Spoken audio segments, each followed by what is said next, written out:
me voy a permitir quitarme esto. Y como yo juego en casa, por decirlo así, porque la última vez que estuve aquí estaba en una clase del teatro del barrio, de la Universidad del Barrio, el 9 de marzo de este año, justo el día que empezó, entre comillas, a asustar la cosa. Éramos aquí, no sé, 12, 14 personas, el lunes después de la manifestación del 8 de marzo, y ese fue el día que la presidenta anunció que iba a tomar algunas medidas y estamos aquí muy solitos y, bueno, pues han pasado 8 meses y yo me alegro mucho de veros aquí. Y en un momento como este, en el que, bueno, pues aparece este libro que tiene que ver con un aniversario, con que hace 20 años que se exhumó una fosa en un pueblo del Bierzo, y con muchas cosas que han ocurrido desde entonces, ¿no? Y que están ocurriendo, ¿no? Ahora mismo estamos en un proceso en el que el Gobierno va a trasladar un anteproyecto de ley al Congreso para ver qué políticas de memoria lleva a cabo. Y, bueno, pues yo estoy muy bien acompañado, además, me he preocupado de eso. Aquí está Olga Rodríguez, periodista, voy a decir leonesa,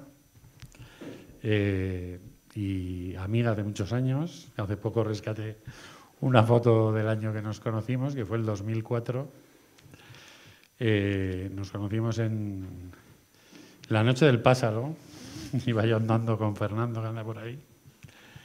Y aquí está Juan Carlos Mestre, que, como él dice, él y yo somos amigos antes del tiempo, porque nuestros abuelos en el Bierzo de los años 30 eran casi vecinos, amigos, y, bueno, compartían muchas cosas. Y yo comparto con él y con su abuelo la tristeza que le produjo a su abuelo el asesinato del mío, ¿no? Que es realmente la razón por la que estoy yo aquí, que es una explicación del peso que tiene el pasado sobre el presente, ¿no? Han pasado 84 años y, bueno, aquí estamos, ¿no? Quienes quieren mandar esto a siglos de distancia hacia atrás, ¿no? Como si de lo que estamos hablando fuera de algo lejano. Bueno, pues no tienen más que, o no están haciendo nada más que el ejercicio de una estrategia política. Yo recuerdo el diario El País, en el año 2000, publicó voy a poner una foto de mis abuelos, están aquí. El diario El País publicó un suplemento el 20 de noviembre que se titulaba Aquella lejana dictadura, ¿no? Que representaba perfectamente ese ejercicio de querer decirnos que ese pasado está, pues, a años luz de este presente, ¿no? Y, bueno, pues estos días estamos viviendo perfectamente cómo ese pasado no ha dejado de pasar, ¿no? Y es precisamente de lo que vamos a hablar aquí, ¿no? De si hay alguna manera, o en parte, de que ese pasado pueda dejar de pasar o pase de otra manera, ¿no? Entonces va a empezar Juan Carlos, al que voy a volver a agradecer su presencia. Luego lo hará Olga y luego yo voy a comentar un par de cosas, algo de la ley, y si alguien quiere hablar, expulsando poco aire al hacerlo, pues se permitirá.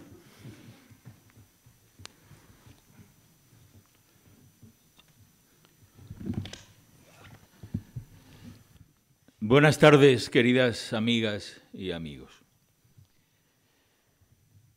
Hace ya muchos años que Emilio Silva nos enseñó a muchos de nosotros que la falsificación de los sueños pendientes de ser soñados solo podía conducir al melancólico desastre de una democracia impura.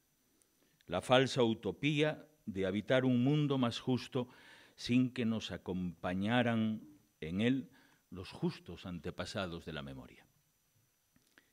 No existe posibilidad alguna de construir ningún acto de pensamiento crítico contemporáneo al margen del relato de la historia y las ciencias sociales que estudian los sucesos del pasado de la humanidad. La crónica acumulativa de los hechos y procesos que constituyen la escritura de lo múltiple y acumulativo de los discursos de civilización, cultura y barbarie que determinan el tiempo presente y los horizontes significativos del porvenir. La historia, el término del que deriva etimológicamente el verbo griego investigar, implica también desde los tiempos homéricos la figura simbólica de un saber, la del testigo y la del juez, la del que se hace presente para ejercer el derecho al recuerdo y la del que asume ante la cervantina madre de la verdad la memoria. La valoración ética de cuanto debería ser la conducta frente al espejo civil, imagen igualitaria de todas las diferencias de la persona. No existe posibilidad alguna de rehuir el pasado como constructor esencial y configurante de toda la experiencia humana. El intento de hacerlo no constituye un acto inútil, sino una negación en términos absolutos de la conciencia y la identidad cultural de los pueblos y de las comunidades de imaginación.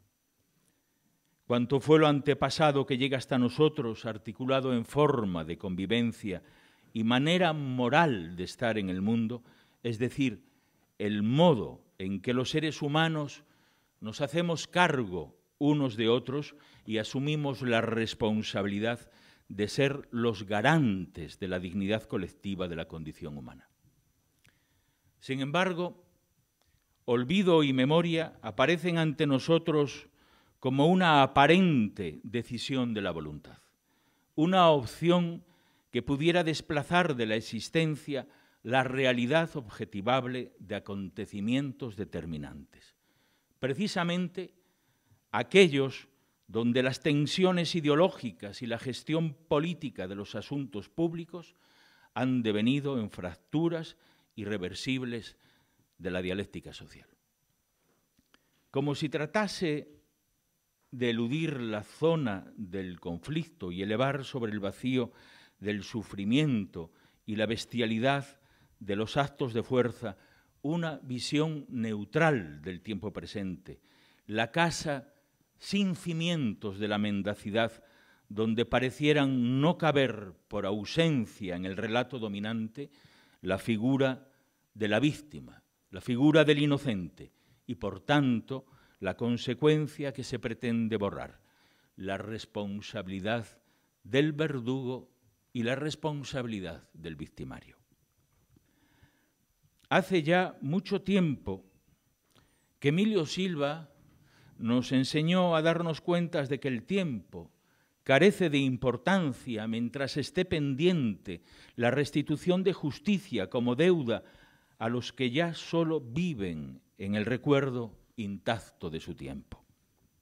La memoria no es una elección, sino un imperativo categórico, una facultad de naturaleza inherente a la condición humana, y su amputación como ejercicio primordial de la conciencia constituye la consumación inicial del discurso autoritario, la negación de la identidad del que difiere, el asesinato de la conciencia del individuo, el delito criminal y abominable de suprimir el recuerdo biológico, la recordación emocional y la remembranza de cuanto nos constituye sinápticamente como sujetos de memoria.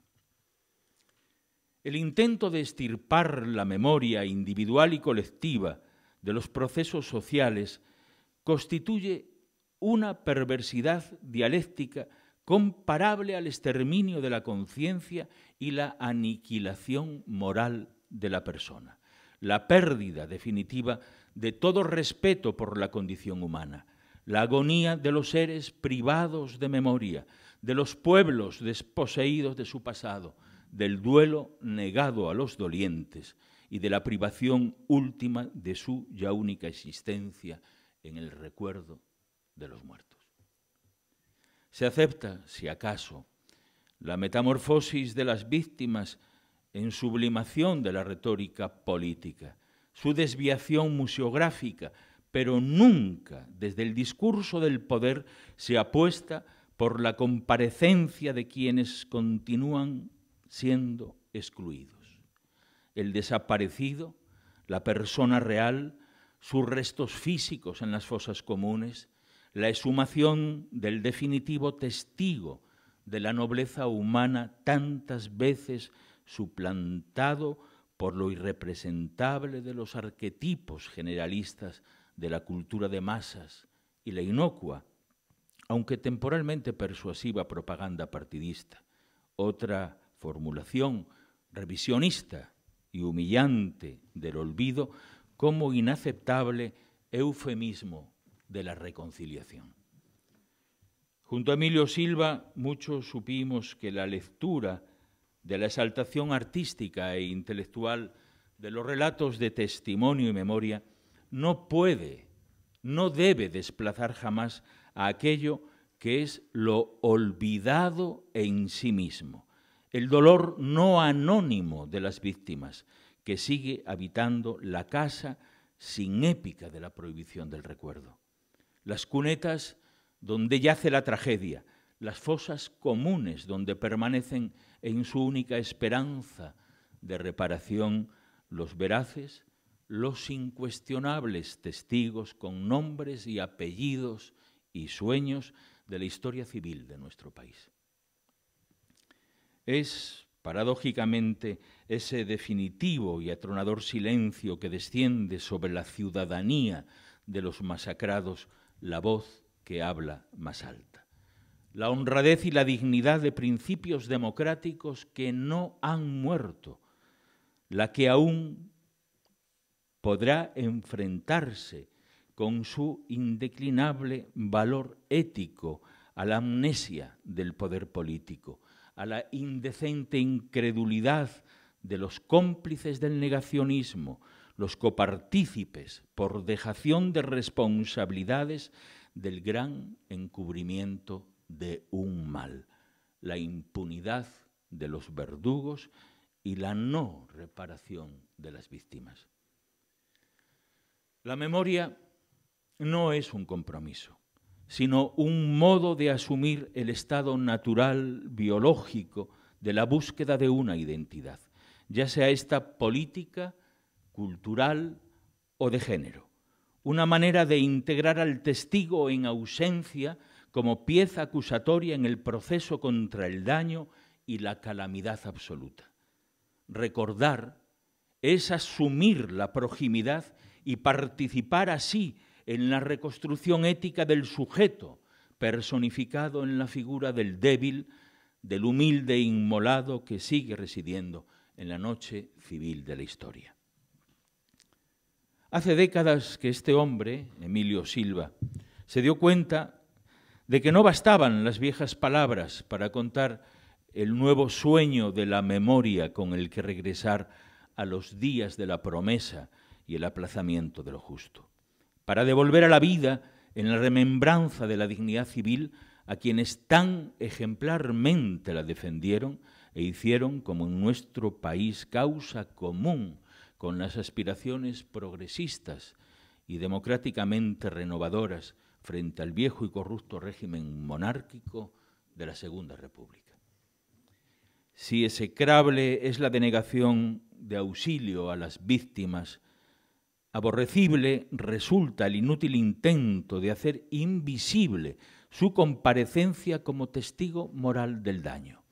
Su presencia es imborrable como categoría ética en el pensamiento contemporáneo y cualquier discurso que pretenda desalojarla de la reflexión humanista como causa aún pendiente no hará otra cosa que mostrar la obscenidad política que pretende negar la responsabilidad del autoritarismo ideológico en los mayores estragos del pasado siglo, el fascismo, el nazismo y el sicariado de su no menos atroz vertiente hispánica, el franquismo.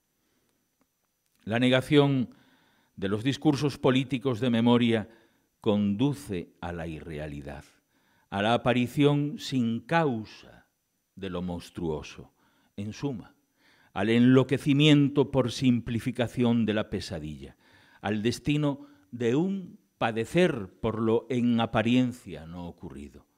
He ahí la perversa argucia del fascismo, la intemperie jurídica de la ciudadanía ante la normalización del crimen como hábito ilícito y aberrante costumbre del Estado. La herida, incurable en el recuerdo para Primo Levi, solo puede ser exorcizada en cuanto naturaleza irremediable de la ofensa. A través de su nominación, mediante el esclarecimiento y la continuidad de lo silenciado en la herencia del habla de las generaciones futuras. No se destruye el cuerpo simbólico que genera la idea. No se disuelve en la nada la fraternidad y el amor de lo que solo pudo sobrevivir en los imaginarios del sueño que siguió vivo dentro de otro sueño. La reparación de lo justo en el lugar donde aún no está la justicia. Un país solo no es una patria. Una patria es, amigos, un país con justicia. Escribió hace más de 50 años el poeta Antonio Gamoneda. No hubo justicia, y la única patria capaz de configurarse como casa común de la piedad frente al desprecio por el pasado enterrado, sigue siendo, ante el desafío crítico de la conciencia, la patria de la memoria. Las voces de la tierra, la deuda de abjuración contra la iniquidad que pasa de forma insoslayable por el repudio del olvido político y el aborrecimiento de sus formularios, abogando por la activación del más soberano de los mecanismos, la memoria, la conmemoración civil que posibilite el descendimiento de la razón democrática hasta la soledad infinita de las víctimas, devolviendo el eco nunca apagado de sus principios a la asamblea de voces y palabras con las que seguir profundizando el porvenir de la sociedad democrática. Emilio Silva, quien me enseñó cuanto yo pueda decir aquí esta noche, nos habla de la memoria como un fin en sí misma, pero también como herramienta constructora de porvenir. No es posible eludir ese encargo de seguir oyendo su demanda de socorro sin convertirse, por indiferencia, en cómplices de las tragedias pasadas. Imposible aceptar el silencio y su sufrimiento inútil sobre el exterminio de una generación que constituyó el episodio más solidario, esperanzador y noble de nuestra historia republicana y su significativo proyecto de emancipación de las clases populares frente al nepotismo ya incorregible de sus castas dominantes. Es el dolor del otro el que identifica el sujeto ético con su semejante en la diferencia, como fue el mal por el mal que condujo a la aniquilación del prójimo que disentía, siniestro rasgo identitario de la barbarie franquista. No confrontación de sentido, no el eufemismo de un falso enfrentamiento fratricida, sino la masacre como método para la asunción del poder.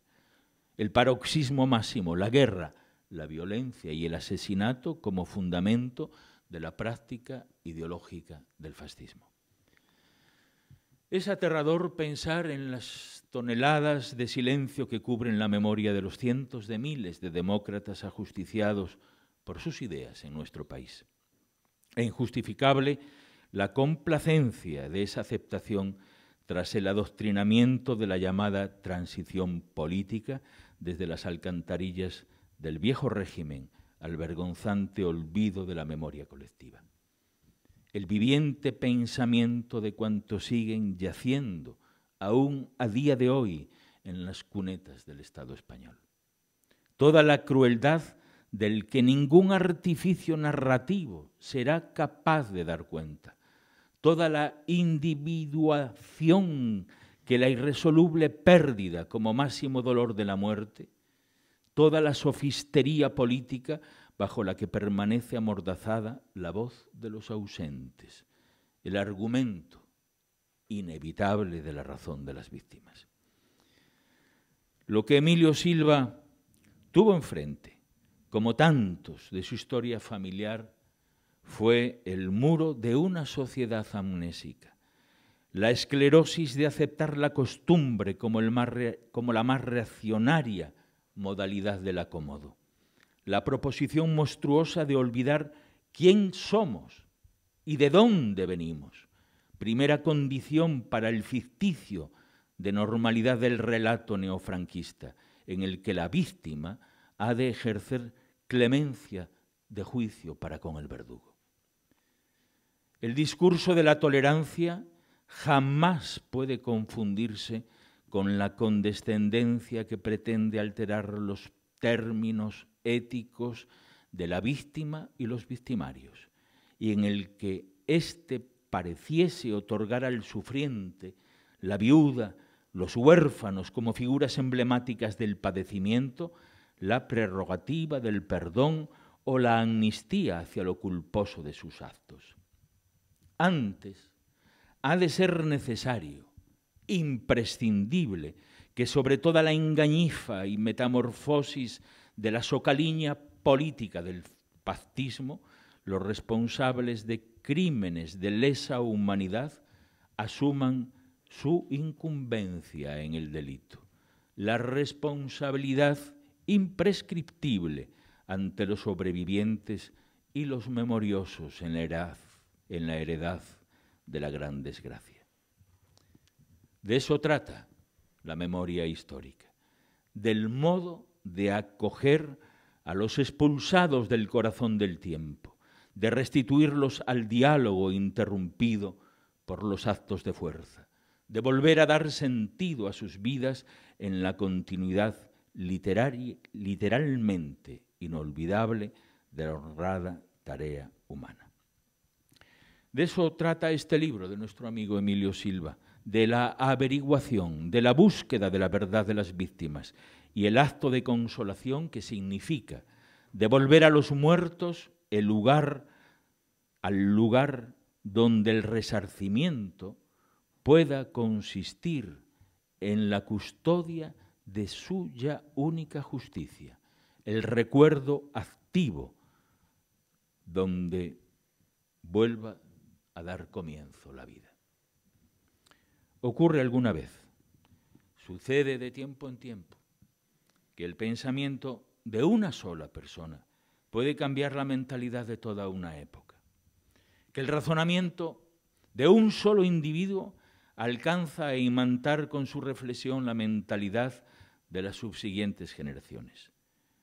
Y adviene, tras ese hecho de inteligencia, una ampliación ya sin retorno posible de los espacios críticos del razonamiento. No hay otra redención para el lenguaje del silencio que el habla de la restitución de la memoria. Solo el pasado sabe lo que es profeso, el relato que el presente ignora. La memoria, como categoría transversal de todo el pensamiento filosófico y la ideología contemporánea, había sido desterrada del argumentario político de nuestro país bajo la artimaña no exenta de vileza de cifrar la reconciliación en el olvido de los vencidos. Digámoslo ya, eso es lo que ha significado en nuestro país el pensamiento crítico y los postulados dialécticos de Emilio Silva.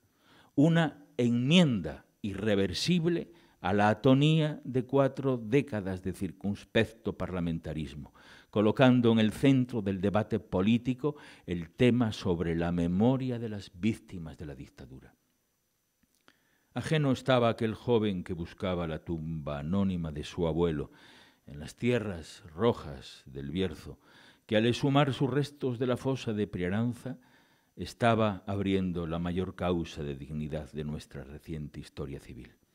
Y accediendo a una verdad incontestable, hacía comparecer a los testigos irrefutables de la historia, las víctimas del franquismo.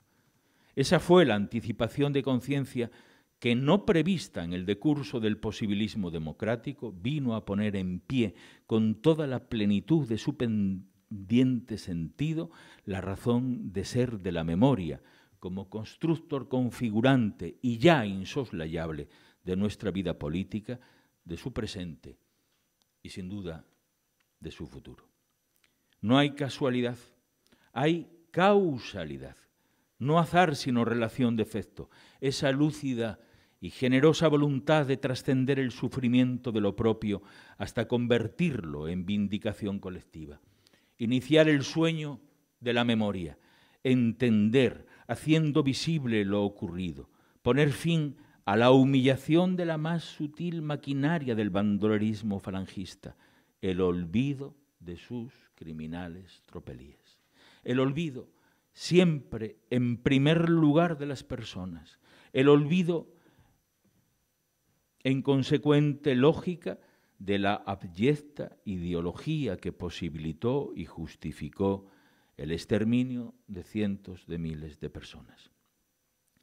Por estos agujeros en el silencio de Emilio Silva entraron en nuestro país, de regreso de un largo exilio bajo la intemperie de la tierra, las voces que faltaban en el coro laico de los bienaventurados, los millares de mujeres y hombres que ennoblecieron las páginas más dignas, hermosas y conmovedoras de la lucha por los derechos civiles a la felicidad. Obreras y campesinas, maestras del abecedario de la miel y la nieve, jornaleros de siega y comerciantes de ultramarinos, los humildes sastres de la melancolía del universo, gentes de toda condición, músicos del pueblo de la noche y poetas sin alba, todos los desaparecidos en la angustia, las incomprensibles huellas de su ausencia, la escritura de rememoración con la que Emilio Silva retoma las herencias de un diálogo interrumpido, este comienzo de otra edad en la luz, el pasado que permanece en nosotros como un acto de resistencia contra la muerte y también contra la deleznable tarea de cuantos atrincherados en el atroz entretenimiento de la mentira continúan negando la responsabilidad que atañe a toda sociedad frente al pasado oprimido. La memoria, escribió Michel Foucault, es el modo de ser de lo que ya no es. La gran mutación del pensamiento occidental, añadía el filósofo francés, se dará el día en que pueda pensarse que la reflexión sobre la memoria es al mismo tiempo una actitud con respecto al futuro. Amigas y amigos, concluyo. Este libro, que recoge una tan amplia como transversal reflexión sobre la memoria histórica en el contexto de la España de hoy, el blanqueamiento del franquismo, la impunidad de sus crímenes y las carencias democráticas que se extienden hasta el momento presente, constituye un balizamiento definitivo del espacio que ha de ocupar la memoria como conciencia atávica del ayer. Esa enseñanza del ejercicio de la libertad de pensamiento que sigue otorgando necesario sentido crítico a la defensa intelectual de la República, al ideario tan revolucionario como indeclinable de continuar abriendo agujeros de dignidad en la ignominia del silencio político. Gratitud, agradecimiento de los que ya no están y reconocimiento a los que contigo siguen caminando en busca del pueblo de la noche. Gratitud es la única palabra justa ante la ya insustituible conciencia que aporta tu libro al debate futuro. Un valor equivalente al de las palabras portadoras de su perdurable esperanza, la de quienes defendieron las más nobles ideas con las que construir hoy, quizás algún día, un país de justicia. Hay una consigna en las estrellas. La escribió Cernuda. Recuérdalo tú y recuérdalo a otros.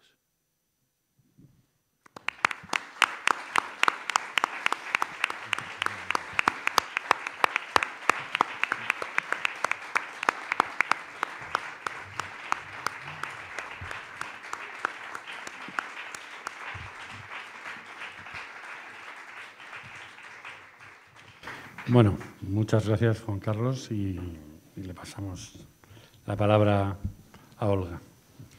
Bueno, buenas tardes a todas y a todos. Es un placer ver muchas caras conocidas y gente estupenda, y sobre todo es un placer estar aquí con estas dos personas maravillosas y poder presentar el libro de Emilio Silva, un querido amigo y un rompedor de silencios.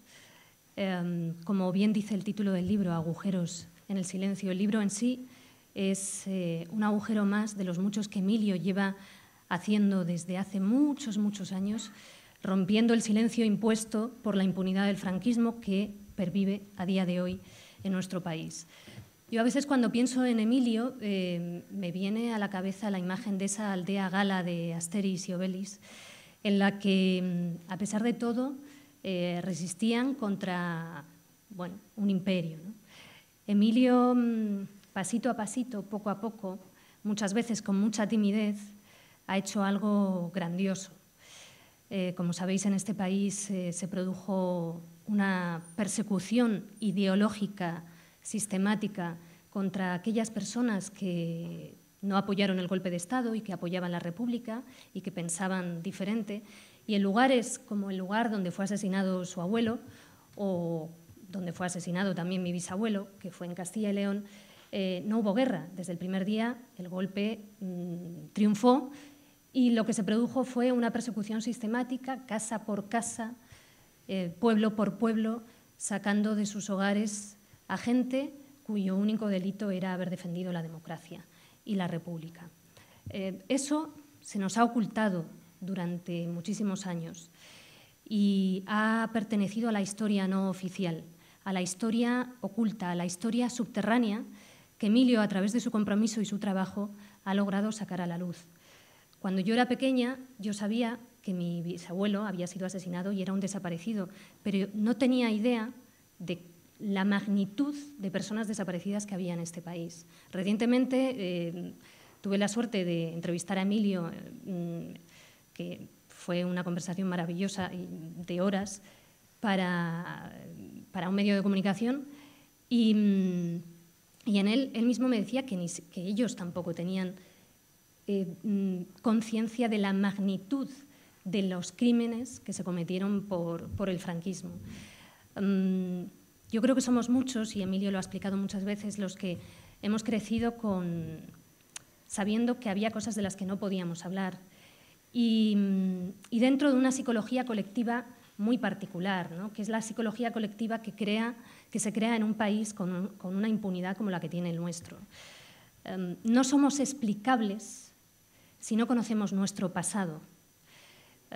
Yo no soy explicable si no conozco la historia de mi bisabuelo, el compromiso de mi abuelo, el sufrimiento o el dolor de mi madre. Y eso mismo le ocurre a nuestra sociedad.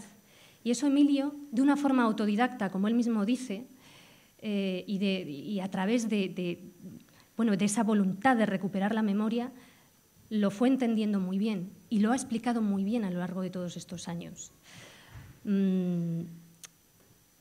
Emilio, y en el libro aparece, ¿no?, tiene un artículo que escribe cuando se entera del lugar donde está ubicado su abuelo, que además se entera de una manera casual. Él estaba en el Bierzo buscando historias de guerrilleros para una novela y alguien le dice un día, un amigo de la familia le dice un día: yo sé dónde está la fosa de tu abuelo. Y entonces van a buscarla y se encuentran con gente, también eso de por sí, son casualidades, ¿no? Porque si no os hubieras encontrado con ese que os dice, no, es que fue allí. Bueno, localizan la ubicación de esa fosa. Y con esa primera exhumación que se produce en el año 2000, se realiza un enorme primer agujero, o casi primer agujero, en ese silencio impuesto por la impunidad del franquismo, que es el kilómetro cero de otra historia, de esa historia que han querido muchos que no sea nuestra historia oficial. Yo este verano visité, por primera vez, nunca lo había hecho, la fosa, o sea, el lugar donde estaba la fosa del abuelo de Emilio. Y hay una pequeña placa, ahí en un lateral de una carreterita, una placa pequeñita que lo recuerda. Y cuando estaba leyendo esa placa, me pareció que era el inicio de una historia diferente, de una historia prometedora, de una historia con cultura democrática, de una historia con cultura de derechos humanos.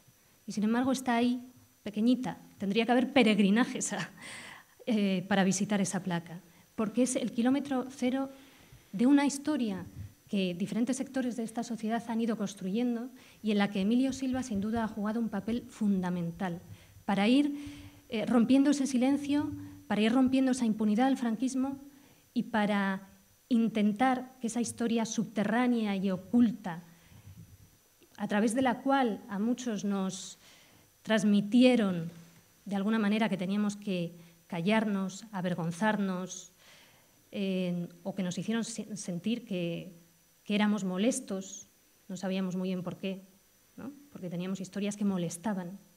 Bueno, con todo ello ha ido rompiendo Emilio Silva a lo largo de todos estos años. En Ponferrada está la sede de la Asociación para la Recuperación de la Memoria Histórica que él fundó. Yo tampoco la había visitado nunca y la visité este verano cuando fui a visitar la ubicación de donde estaba la fosa. Y también es muy emocionante verlo, porque es un lugar clave de nuestra historia democrática. Y sin embargo, bueno, está allí de aquella manera. Entras a una sala donde hay una pintada que pone «No hay justicia para estos crímenes». Y es allí donde las arqueólogas y los arqueólogos y los antropólogos pues llevan los restos que encuentran y los inspeccionan y los analizan. Es algo alucinante. Viene gente de toda Europa a verlo. Y aquí han sido muchos los que han querido que todo eso pase desapercibido y que no sea reivindicado. Dice Emilio que cuando los cadáveres aparecen, los crímenes no pueden seguir ocultándose. Y ese ha sido el proceso de su trabajo y del trabajo de la asociación. Todos aquellos que negaban la envergadura de los crímenes contra la humanidad del franquismo no han podido negarla cuando han ido apareciendo esos restos, prueba irrefutable de esos crímenes. Y Emilio Silva ha entendido, y entendió hace mucho tiempo, que no había que recuperar solo el significante, es decir, los restos de nuestros abuelos, abuelas, o de nuestros padres o bisabuelos, sino también el significado. Y de esa forma han logrado conquistar un proceso de exhumación que es un proceso de humanización. Han logrado dar significado a lo oculto, desordenando el significado construido por las élites a su medida.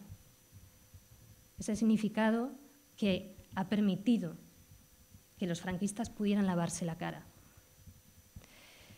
Todo empieza con esa primera exhumación por parte de la asociación y con esa exhumación de su abuelo, que tiene como precedente ese artículo del que os hablaba, en el que, titulado «Mi abuelo también fue un desaparecido». Y he ahí otra reivindicación de Emilio, conectando con una cultura de derechos humanos a la que él accedió a través de amigos argentinos y entendiendo que no se podía seguir usando el eufemismo de paseados y paseadas. ¿Qué es eso de paseados y paseadas? Entendiendo que aquellas personas que fueron asesinadas, desaparecidas, ocultas en cunetas, silenciadas hasta el punto de que algunos heredamos la sensación de que teníamos que hacer como que no habían existido, entendiendo que eso tenía que ser reivindicado con esa terminología, desaparecidos y desaparecidas. Y hubo gente que se lo recriminó. Después de ese artículo, que también es un kilómetro cero, mi abuelo también fue un desaparecido, y a través del cual además le telefonean antropólogos y que le ayudan luego a exhumar los restos de su abuelo, pues tienen muchas más historias, ¿no?, a lo largo de este recorrido en el que muchas veces no ha querido estar en primer plano, pero que no se puede explicar sin él. Una y otra vez, si tú intentas explicar este recorrido de recuperación de memoria sin Emilio Silva, es totalmente imposible. En el año 2002, creo recordar, coge su cochecito y decide irse a Ginebra con su hija y su compañera de entonces y 2 niños más, a visitar a un grupo de trabajo de Naciones Unidas, para contarles cosas de aquí, para reivindicar a las personas desaparecidas, para conectar con Naciones Unidas. ¿Qué habría pasado si Emilio Silva no hubiera hecho eso? ¿Dónde estaríamos ahora? Una vez me contaba cómo entró en un juzgado por primera vez con unos papeles de Naciones Unidas a la vuelta, temblando de miedo. Porque el miedo también explica muchas cosas. Porque el miedo ha sido la protección de esas élites que han querido que perdurara la impunidad del franquismo. Y en un momento dado, Emilio y toda su gente y todo el equipo de la asociación entendieron que ese miedo tenía que ser su brújula. No era fácil, era jodido entrar en ese juzgado y hacer otras muchas cosas que hicieron después, temblando, sabiendo que podían recibir malas contestaciones o cosas peores. Pero entendieron que esa era su brújula, que cada vez que sentían miedo es que molestaban, y allá donde molestaban tenían que seguir hurgando y haciendo nuevos agujeros. Y entendió también que era absolutamente necesario, en todo ese proceso en el que impulsaron un montón de cosas, como el mítico concierto por la recuperación de la memoria en Rivas Vacia Madrid en 2004, entendió que había que construir espacios también al hablar. Y lo han ido viendo a través de los procesos de exhumación, en los que en los primeros días hay mucho silencio y en los que poco a poco empiezan a llegar familiares, vecinos, allegados, curiosos. Y al principio el hablar es un simple murmullo, pero poco a poco se va rompiendo ese miedo y ese silencio y hay gente que por primera vez habla a los pies de una fosa, por primera vez en décadas, contando su historia. Y otros y otras se animan a hacerlo también. Y por supuesto Emilio Silva ha entendido la importancia de luchar contra la equidistancia del relato oficial. Ha entendido que romper con ella no es solo hablar de las víctimas, sino que hay que hablar también de los verdugos. Porque si no, no tenemos la totalidad del mosaico. Necesitamos todas las teselas del mismo para entenderlo. Y para saber lo que fuimos, porque si no sabemos lo que ocurrió, no suenan las alarmas porque no conocemos los precedentes. Y esto, ojo, explica muchas cosas de nuestro presente también. Emilio ha trabajado contra la amnesia oficial a través de ese proceso autodidacta del que él mismo habla, resquebrajando el miedo y entendiendo que necesitamos recuperar nuestra identidad para entendernos. Decía el poeta argentino Juan Gelman, también víctima de la represión de una dictadura, que un país sin memoria no puede tener un civismo sano. Y eso también explica parte de nuestro presente.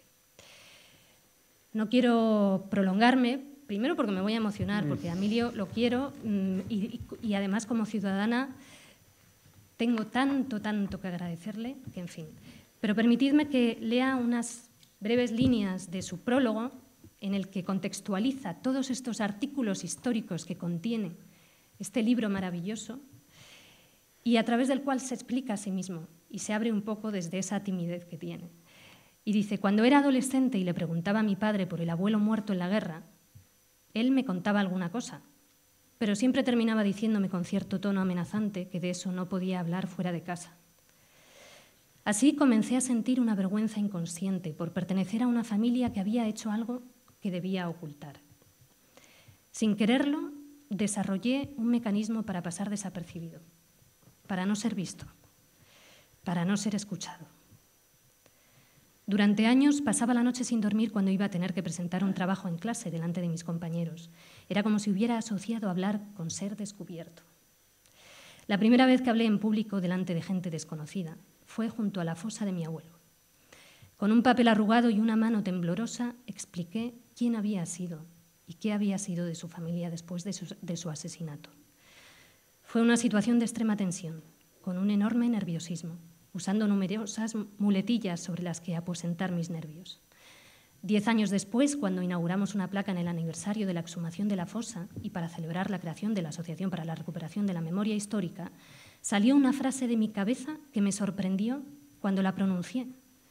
Encima de donde un día estuvo la fosa, rodeado de gente, con mi padre y uno de sus hermanos sentados a pocos metros, dije: aquí nació mi silencio y aquí murió mi silencio.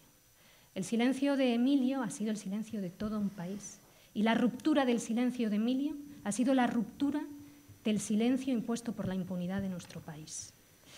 Decía Eduardo Galeano que mucha gente pequeña en lugares pequeños haciendo pequeñas cosas puede cambiar el mundo. Y el ejemplo de Emilio Silva es sin duda uno de ellos. Pero permitidme que cambie una cosa. Emilio no es pequeño. Emilio es alguien muy grande.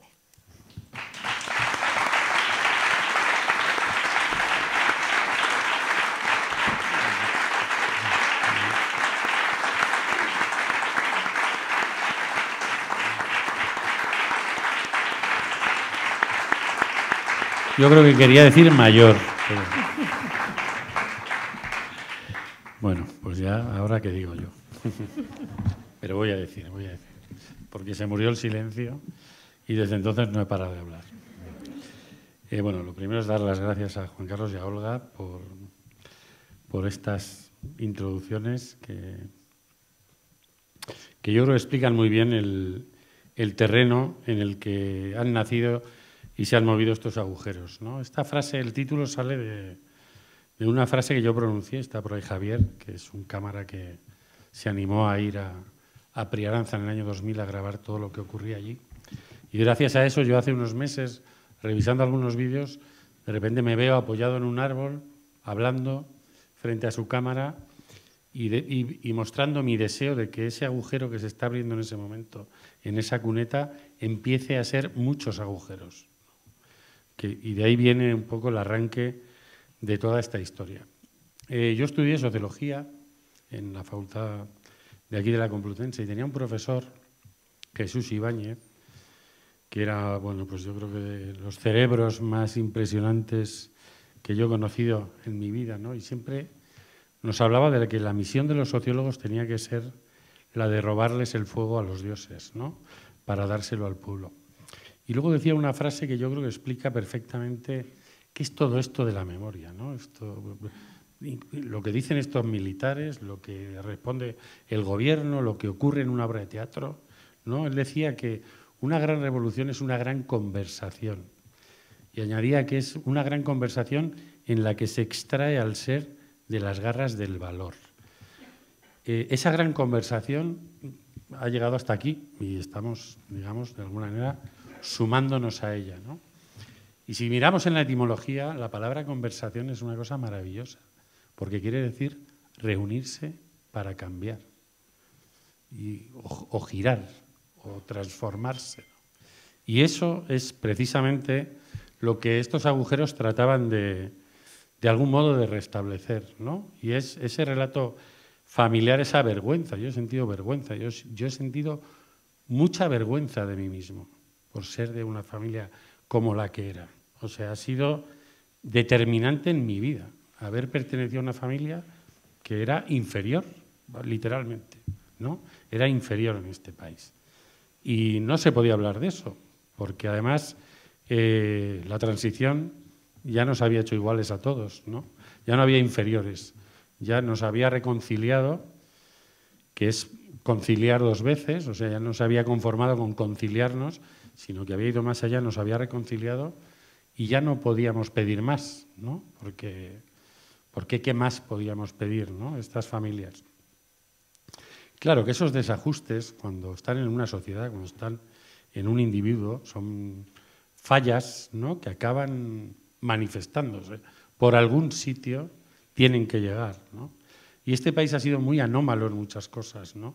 Y durante décadas se dedicaba a ser el campeón del mundo en persecución de dictadores, ¿no? Precisamente para esconder todos esos crímenes, ¿no? Para esconderlos y presentarse ante el mundo como un país normal, ¿no? Ayer colgaba yo una cosa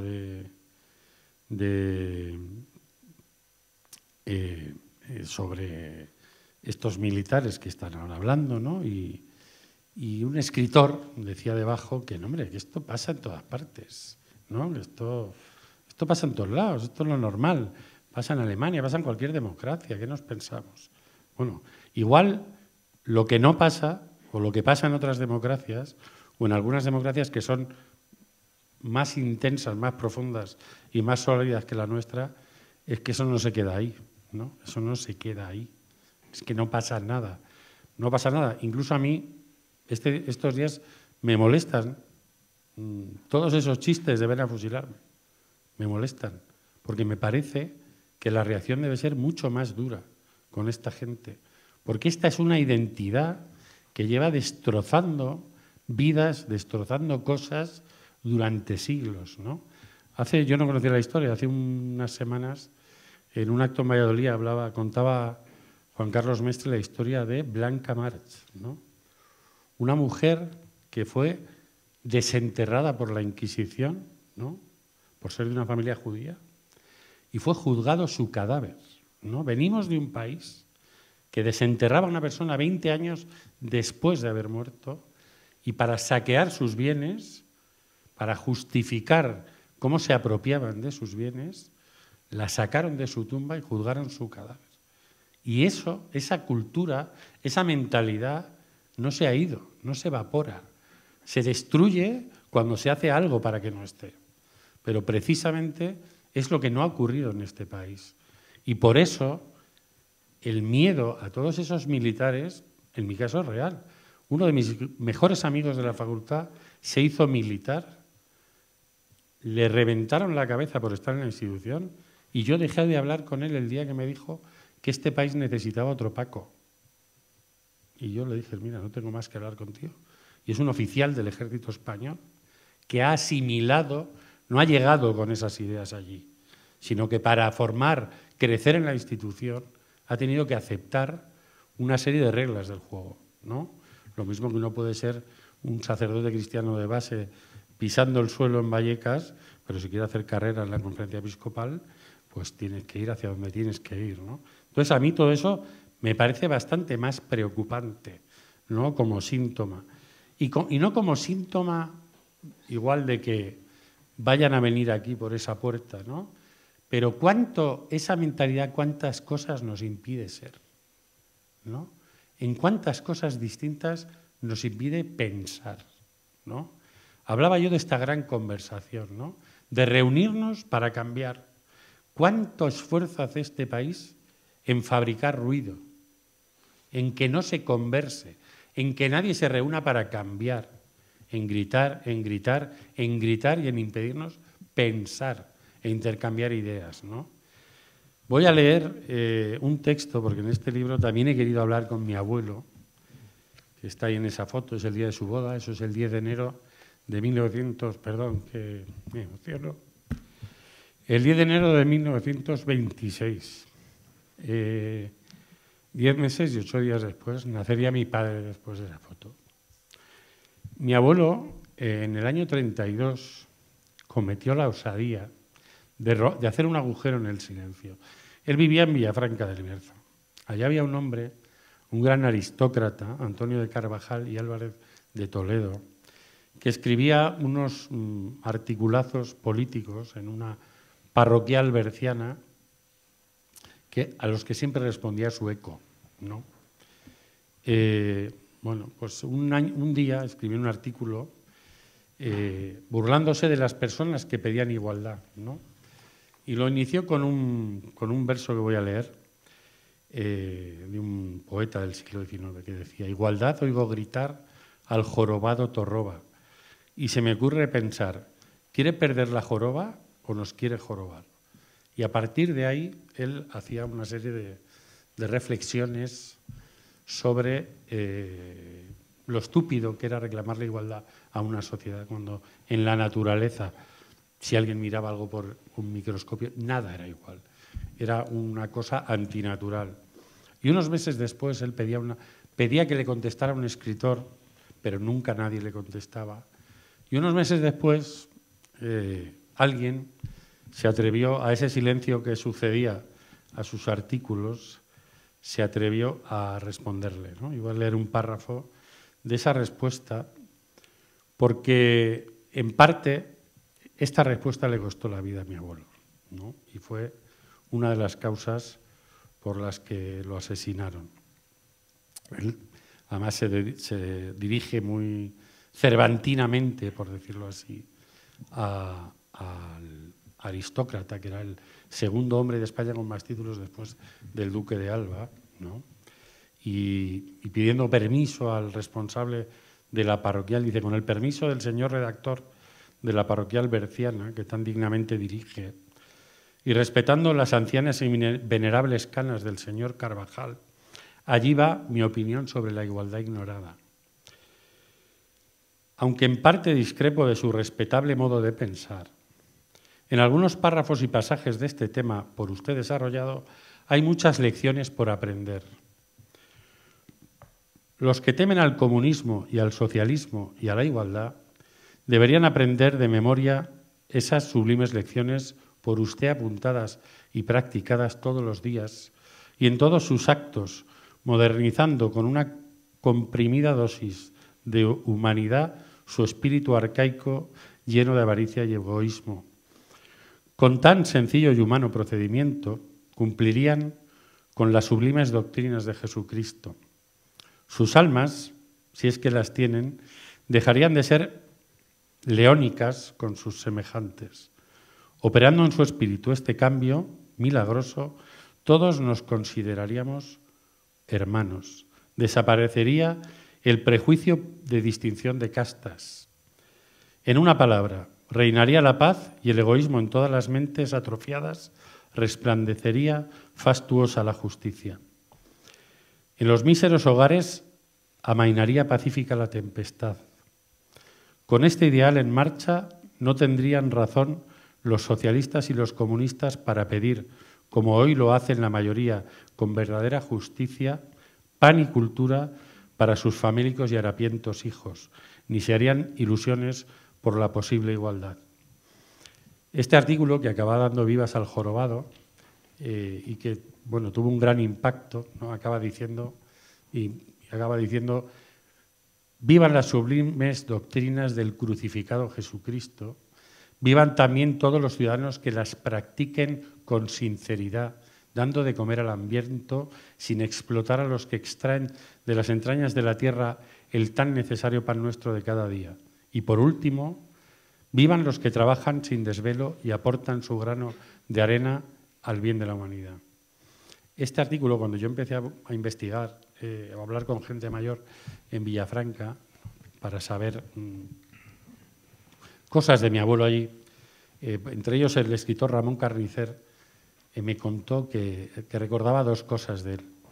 Unas aceitunas muy grandes que tenía en su tienda en la Preferida, y este artículo porque fue la primera vez que al señor del castillo alguien le respondía, ¿no? Hemos vivido lo que ocurrió con toda esta gente, ¿no? Que se atrevió en ese momento a enfrentarse a quienes querían exprimir el sudor ajeno e impedir que otros pudieran disfrutar de ciertos derechos, ¿no? Y ese espíritu, entre comillas, de ese texto es algo, y hablaba antes Olga, ¿no? De que uno es lo que es y puede saber lo que es o puede no saberlo y sigue siendo lo que es. El problema está en cómo puedes tú gobernarte a ti mismo, entender la realidad si no sabes quién eres, ¿no? Yo, al empezar a buscar a mi abuelo, estaba recuperando muchas cosas de las que soy, de las que no entendía. He entendido de dónde venía mi vergüenza, ¿no?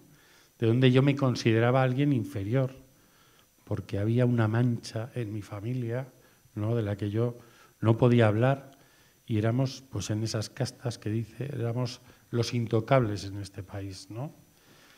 Mientras este país dejaba a esta gente que lo que quería era pan para todos, ¿no? Bueno, pues seguían viviendo y muriendo condecorados quienes destruyeron todo eso, ¿no? Y qué intoxicados tenemos que estar de franquismo, y lo digo el primero por mí mismo, ¿no? Para ser capaces de convivir con algo así, sin explotar, ¿no? Algo tan injusto con la gente que ha construido o que algún día soñó con que yo pudiera escribir un libro y enfrentarme o criticar a los señores de los castillos, ¿no? Y pudiera ejercer ese derecho, ¿no? Y que sea un derecho y que nadie algún día me pueda poner una lista, como le pusieron a él, para declarar que no debería ni siquiera haber existido, ¿no? Que es en lo que consiste una desaparición forzada. Es demostrar y mostrar la intención de que alguien así ni siquiera debería haber existido. Por eso es tan grave, porque a alguien que ha nacido y que ha crecido y que ha pensado y que ha vivido, negarle el derecho a haber existido y negarle el derecho a que el fin de su vida le duela a su familia, es terrible, ¿no? Y nosotros hemos construido nuestra democracia sobre la inexistencia de decenas de miles de personas que lo que estaban soñando era que tuviéramos una democracia, ¿no? Que pudiéramos hablar con esa libertad. En estos 20 años yo he intentado hacer un recorrido un poco mental, ¿no? De, como decía Olga, de alguien autodidacta que de pronto pues, se pone en las resoluciones de Naciones Unidas, viene de exhumar a 13 hombres en el Bierzo y se cruza 3 días después, el 1 de noviembre, con un Valle de los Caídos iluminado, como si fuera la colina de Hollywood, y de repente ese cambio de significado, que es la conversación en la que cambiamos, ¿no? Esa reunión en la que cambiamos, de repente, el Valle de los Caídos que estaba allí, a mí me da un contraste brutal entre una democracia que sostiene a quien la destruyó el anterior periodo democrático y a quienes estaban luchando, cuidando a sus familias por construir derechos, los ha dejado en una cuneta, ¿no? La ley que se prepara ahora ha pegado un giro, ¿no? En su denominación. Ha pasado a ser de la memoria histórica a la memoria democrática, ¿no? El término memoria histórica siempre ha sido muy conflictivo con algunos historiadores, ¿no? Porque ¿cómo puedes juntar esas dos palabras, ¿no? Que tiene que ver, lo que hacen los historiadores es fotocopiar la verdad y lo que cuenta alguien pues es una deformación, ¿no? De lo que ocurrió. Claro, esa memoria a nosotros nos ha permitido llegar a decenas y decenas de fosas, ¿no? Sin el relato de esa memoria no estarían las fosas, porque no están documentadas prácticamente o muy pocas. Existe una documentación para llegar a ellas, ¿no? Por eso es tan peligrosa la memoria, porque para entender un país hay que conocer cuáles son los esfuerzos de sus élites por esconder lo que ha ocurrido en ese país. Es fundamental saber qué esconden y para qué lo esconden, ¿no? Y los testigos que se estaban muriendo sin hablar, porque yo creo que será la hoja de ruta de la transición. Vamos a dejar que esta gente se muera sin abrir la boca. Cuando pensaron que la podían abrir, les vamos a dar un golpe que los va a paralizar para el resto de su vida, porque van a asociar que si hablan volvemos, así que todos callados. Y esta conversación, en el fondo, es, o en parte trata de ser, o de poner fin a lo que era un crimen perfecto, ¿no? Aquí se han violado a miles de mujeres, se han hecho brutalidades, bueno, y muchas que no conocemos ni vamos a conocer, porque esa misma vergüenza que tuvo mi familia las ha ocultado para protegerse, eran bastante señalados como para que añadieran cualquiera de las burradas que pudieran sufrir las mujeres o los hombres de sus casas en los pueblos. Yo recuerdo una vez cuando hice el Camino de Santiago, en un pueblo de León, una mujer, yo iba con unos amigos, nos invitó a tomar un café a su casa, empezamos a hablar de la guerra y ella nos contó que un soldado franquista la intentó violar, la encontró a las afueras del pueblo recogiendo un poco de alfalfa para los conejos, la agarró, se la llevó detrás de una casa, la tiró al suelo y ella contaba que en ese momento cerró los ojos y cuando los abrió el soldado ya no estaba allí, ¿no? Eso es lo que ha hecho este país. Cerrar los ojos y pensar que el soldado no siguió ahí. Con ese pestañeo de 40 años hemos vivido, como si todo ese sufrimiento, por una cuestión mágica, se hubiera evaporado el 21 de noviembre del año 1975, ¿no? Pero el soldado no se fue. No se fue ese, ni se fueron los miles que hicieron cosas como él, ni se han ido los miles que hoy están firmando manifiestos para legitimar cosas como aquellas, ¿no? Porque esa es la mentalidad que los está firmando, ¿no? Entonces, en esa lucha contra el poder, entre comillas, por robarle el fuego, ¿no? Pues había vivido, digamos, esta democracia en la que las víctimas se iban a morir sin abrir la boca, ¿no? Y ahora viene este término que pasa de ser la memoria histórica, esta cosa rara, a ser memoria democrática. Bueno, nosotros siempre hemos defendido que el mejor homenaje a todas estas personas es un párrafo en un libro de texto que cuente qué hicieron, construyeron el primer periodo democrático de nuestra historia. La transición ya la hicimos en los años 30. Lo que hacíamos en los 70 era una recuperación de la democracia. Todo eso es perfecto, pero esconde una trampa, porque el poder es muy trilero. Y la trampa es pensar que con la aprobación de la Constitución del 78 nosotros ya teníamos una democracia, que por el hecho simple de votar ya no teníamos que pedirle más a las libertades. Y ese es el truco. Esta ley pretende que las víctimas del franquismo celebren su día de conmemoración el 31 de octubre de 1978. ¿Y por qué ese día? Ese día el Parlamento español, un parlamento salido de unas elecciones a las que no se pudieron presentar ni partidos que reivindicaban la República, ni partidos que se negaban a dar impunidad a los franquistas, algunos como Izquierda Republicana, que habían tenido mucho poder político en el anterior periodo democrático. Ese Parlamento prediseñado para decidir y redactar lo que tenía que redactar, el 31 de octubre aprueba un texto que va a mandar a referéndum a todos los españoles.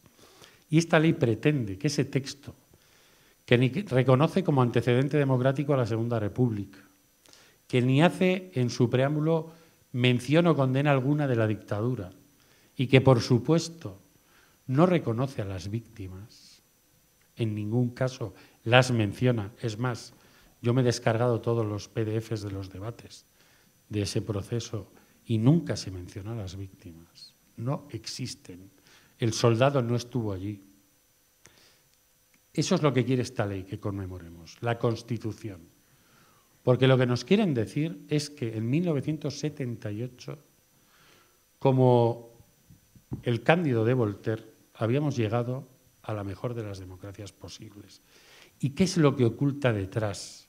Lo que está ocultando detrás esa ley y es esa memoria, la memoria de alguien como mi abuelo, es la misma memoria que quienes se atrevieron a irse a las cárceles siendo insumisos, que quienes han luchado o levantaron la voz para denunciar la violencia de género, quienes han perfeccionado y mejorado ese principio de democracia que tuvimos en los años 70. Y ese es el truco. El truco es, vamos a cortar aquí, nos vamos a hacer un autohomenaje, la generación que hicimos la transición, vamos a ver si reedificamos el mito de los años 70 y vamos a dejar fuera a todos los movimientos sociales, a todas las luchas políticas, laborales, feministas, que han estado perfeccionando ese proceso. Y por eso yo miro esta ley con mucho escepticismo, por decirlo así, porque su espíritu nace de esa forma de hacerse un autohomenaje. Y voy a acabar contando En estos 20 años yo he utilizado, voy a decir, diversas metáforas a veces para explicar cosas, ¿no? Algunas se han llegado a convertir casi en chascarrillos de algunos de mis amigos, ¿no? Desde el dedo de la lengua de las mariposas, en el que el niño pone el dedo en el azúcar y antes de que se lo lleve a la boca ya está sintiendo el dulzor, ¿no? Eso le explica a su maestro de cómo comen las mariposas.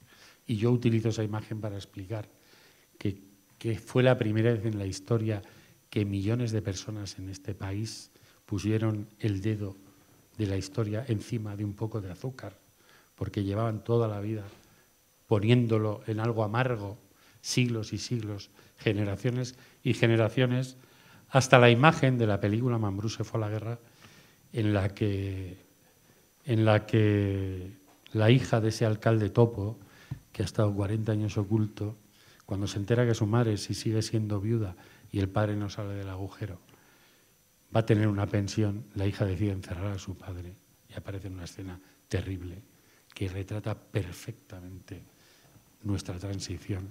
Aparece firmando 400 letras donde ella ha intercambiado ese olvido por la posibilidad de comprar toda la gama blanca que existía en esos años, ¿no? Es una película del año 76 y habla de unas pensiones del año 79. Un olvido a cambio de consumo.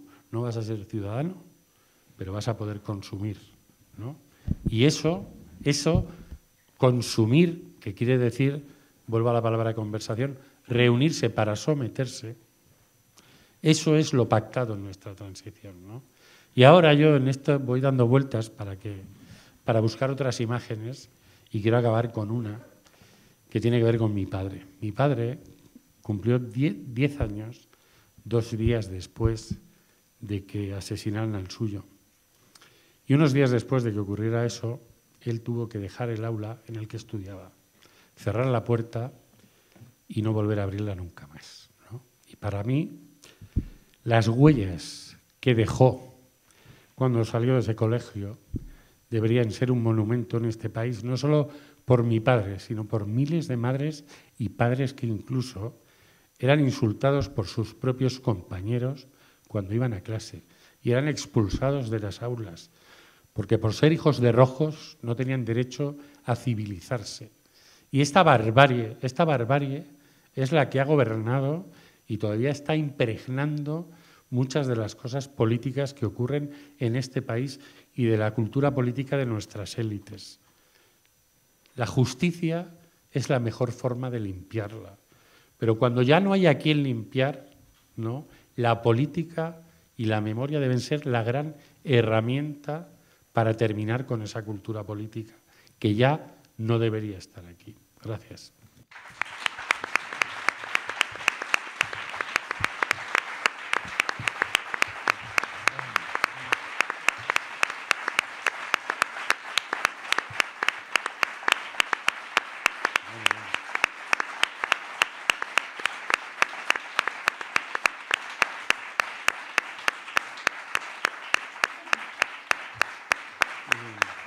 Y ahora si alguien...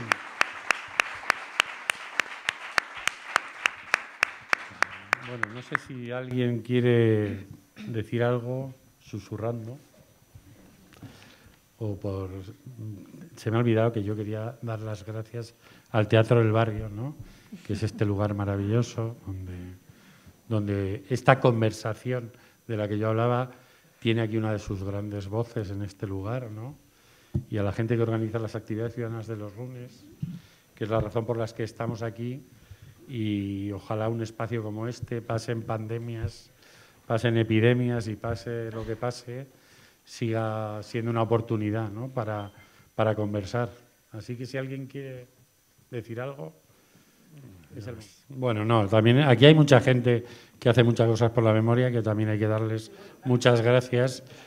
Pero voy a recordar que Senén decía, a mí siempre me gusta estas frases sacarlas de donde están, y lo que repetía Senén era un niño que con 8 o 9 años la falange rodea a su pueblo, se lleva a 5 hombres, entre ellos a su padre, y él sale corriendo detrás del camión de la falange, quizá con la fantasía de que podía hacer algo por salvarlo, ¿no? Y cuando vuelve su casa está ardiendo, ¿no? Y en la exhumación él repetía una frase. Los primeros días no quería hablar, luego ya se soltó. Y la frase era, todo lo que brota lo cortan, ¿no? Y él estaba hablando de la Segunda República y de ese verano del año 2002, ¿no? De que tenía miedo físico a que nos ocurriera algo mientras estábamos haciendo la exhumación, ¿no? Claro, ¿por qué sobrevive tanto el miedo? Voy a aprovechar y meto aquí una cosa. El miedo sobrevive tanto porque el poder nunca ha estado con las víctimas del franquismo. Nunca. Nunca se ha retratado con ellas. No hay ni un solo presidente del gobierno en este país que las haya invitado un día a la Moncloa y se haya reunido con ellas y le haya dicho a la sociedad, yo no estoy con esos, estoy con estos, porque es donde tengo que estar. Eso no ha ocurrido en 45 años, ha ocurrido fuera de España, en esa cosa de exhibir que aquí no pasaba nada con el pasado. Ocurrió en México, en Argentina, en Moscú, con los niños de la guerra, pero aquí jamás ha ocurrido eso. Jamás alguien ha ayudado a Serena a decirle, mira, yo mando en este país y esto que está brotando no lo van a cortar. Eso no ha ocurrido. Y eso, además de ser una forma de equidistancia, es una forma de castigo a las víctimas, ¿no? Porque es seguir tratándolas como una casta intocable. Alguien a quien el poder político no se debe acercar. Y ese gesto, un gesto que puede pinchar un agujero lleno de miedo y de cosas, nadie ha querido coger esa aguja y acercarla al globo, ¿no? Bueno, podríamos llamarle golpismo dialéctico, para empezar con esas palabras. Y lo segundo es, ¿cuánta gente en esta ciudad ha escuchado por primera vez hablar de Largo Caballero y de Indalecio Prieto de boca de un concejal de extrema derecha? La primera vez. Yo estoy seguro que muchísima gente, ¿no?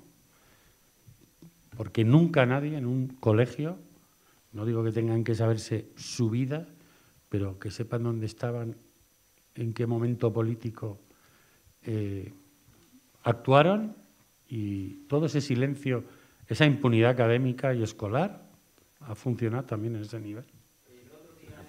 No, ¿Sí? Antes en lo que decía, no sé quién ha dicho que alguien decía que todo lo que brota lo cortan, recordaba como recogiendo testimonios como periodista en estos años de gente en tantos pueblos o de mi propia familia, que como chavales que se habían quedado huérfanos de padre, cuyos padres habían sido asesinados, cuando paseaban por sus pueblos había gente que les decía, o sea, que escupía a su lado y decía, teníamos que haber acabado también con las raíces, ¿no? O con los esquejes.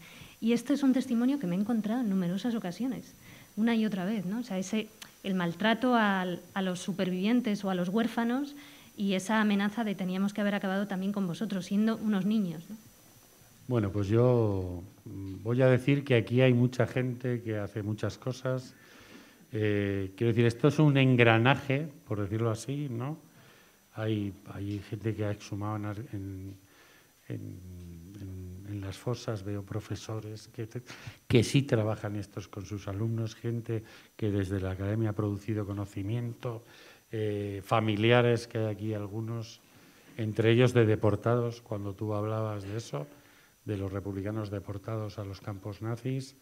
Está por rescatar también la historia, que en algún momento tendremos que hacerlo, del nazismo español, ¿no? Porque esa fue otra gran ocultación del régimen, y es un engranaje, ¿no? Que se va moviendo, familiares que hacen montones de consultas, kilómetros, para averiguar algo. O sea, es todo un mecanismo que está por debajo, digamos, de lo que se ve, ¿no? Por debajo de lo que quiere mostrar el poder, pero que está trabajando por construir otra cosa, ¿no? Y ese homenaje tiene que ser extensivo a todos los movimientos sociales con los que yo me siento en deuda, porque en este país ha habido mucha gente partiéndose la cara por muchas cosas y siguen estando ocultos en un no lugar, ¿no?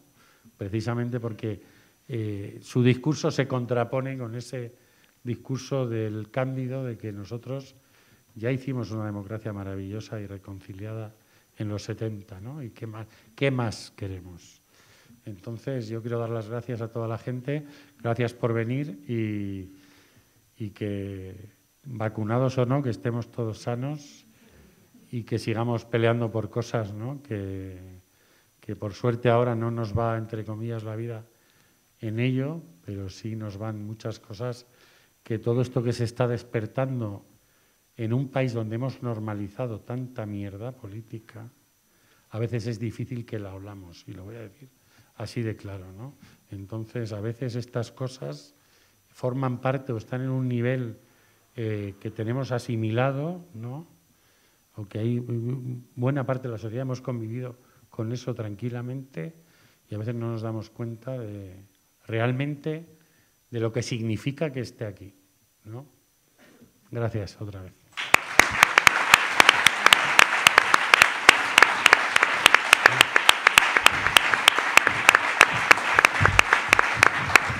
Hay un chico chileno, ¿no?